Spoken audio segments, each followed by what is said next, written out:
Hello, YouTube world. Your boy Bri'S back with the bits and perspectives of this wonderful 2025 Miami Dolphin team. Last video I made, we were playing the Jets on a Monday night game. We had the dark alternate jerseys, which were just hideous. I mean, I did not like those at all. And actually, while I was recording that video, Tyreek Hill went down with a horrible injury and was, carted off and taken to the hospital. And that's it for him for this season. Maybe for a Dolphin, who knows? But yeah, it's pretty sad. Anyhow. We beat the Jets. We were lucky enough to beat the Jets. And, I mean, come on now. The Jets couldn't even beat a T-bone. So, anyhow, so it was off to Carolina. And, well, I had to work, so I wasn't able to see this game at all. I saw the highlights and then the lowlights. We had a 17-0 lead against these guys. And what happened? Well, Miami happened. That's what happened. And the defense was horrible. They gave up over 200 yards to a guy named Rico Doodle? I don't know. Rico. And he ran for over 200 yards, 206 yards. I mean, come on, man. That's just bad. And in our secondary is worse. I think Uncle Rico could throw for over 400 yards on this team. How much you want to make a bet I can throw a football over the mountains? Yeah, that Uncle Rico. What can you say? That's they lost 27-24 to Carolina. Bryce Young has a record of 8-25, and yeah, he what can you say? It's bad. And then after that, here comes Coach Spicoli, who is how can I say this? He blames the defense, and he's saying that this can't happen, and he basically throws Anthony Weaver under the bus. And I know he was brought here to make this team better. And I hate to say it, but he's failed miserably. Now I'll give him this. The roster is just not that good. We're not that good. I mean, like I said about the secondary, they're horrendous. Our front four is yet to deliver. I'll probably get my eBay package from India before they deliver. And the linebackers. What happened there? And, just bad. Bad. So after that devastating loss to the Panthers, it was home to face the Chargers. And I was a little, optimistic because Tua has a winning record against Herbert and the Chargers. And Miami played pretty decent in the first half. I'll give it to them. It was 13-9. They had some opportunities. Tua with a bad pick on the first drive. Thanks a lot for that one there, Waddle. But what can you do? So 13-9 at the half. We come out, and what happens? Our lead lasted about as long as Conor McGregor's movie career. That's what happened. 2 quick touchdowns. All of a sudden, it's 23-13. LA adds on the field goal, and it's now 26-13. Miami responded, though. HN had a nice run for a touchdown. All of a sudden, it's 26-20. And a touchdown would give us a 1-point lead, which is what happened. Darren Waller hit him.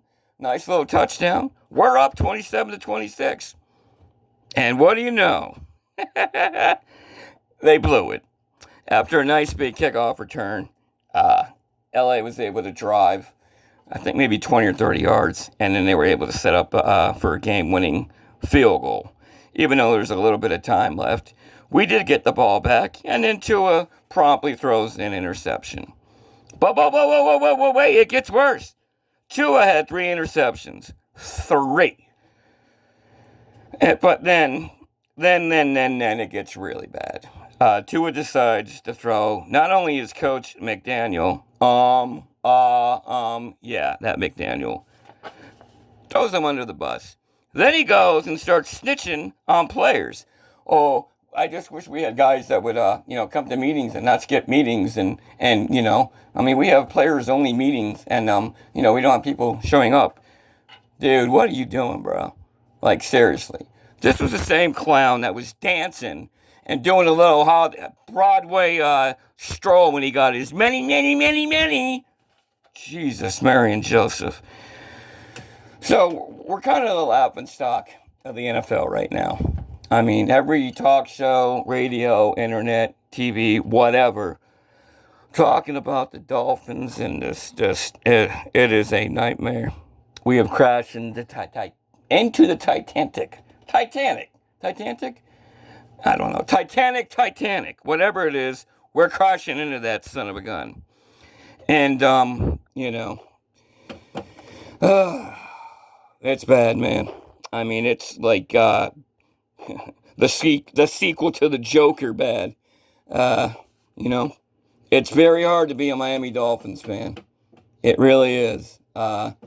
25 years since they won a playoff game. Matter of fact, last time Miami won a playoff game, Bill Clinton was in office. That's right, folks. Bill Clinton. Yeah. And on a side note from the game, there weren't many people there. I mean, the stands were quite empty. You didn't really hear the crowd or the, any enthusiasm. And then you did hear more boos. I mean, it was bad. I mean, it's unfortunate. We deserve better than this. And you could see Dan Marino sitting there in his box, just shaking his head like, man, what are we gonna do? Yeah. And then we have another problem with our owner, Stephen Ross. Another Stephen Ross, Chris Greer experiment gone wrong. I don't know, man. I tell you what, it's just really ticking me off. But we're going to close with a little something here. Got my little bell here. And we are going to crank up a little of our favorite coach there. So, sit tight.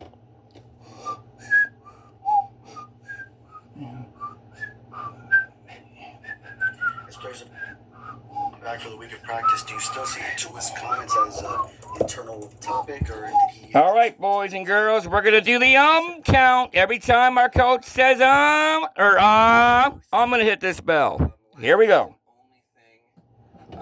If I have anything to say about it, and I did in several meetings today, is the Cleveland Browns and our focus within that regard. Absolutely, he communicated with his teammates both in group and individually, and there's much bigger fish to fry. In our team's opinion, in my opinion. That was earlier today, or? There was Monday, and I know he's talked to some of the guys that he didn't catch, on Monday today, but I think Oh my goodness, that's all I can stomach. I cannot take listening to this guy. Oh, Lord have mercy. He's still going.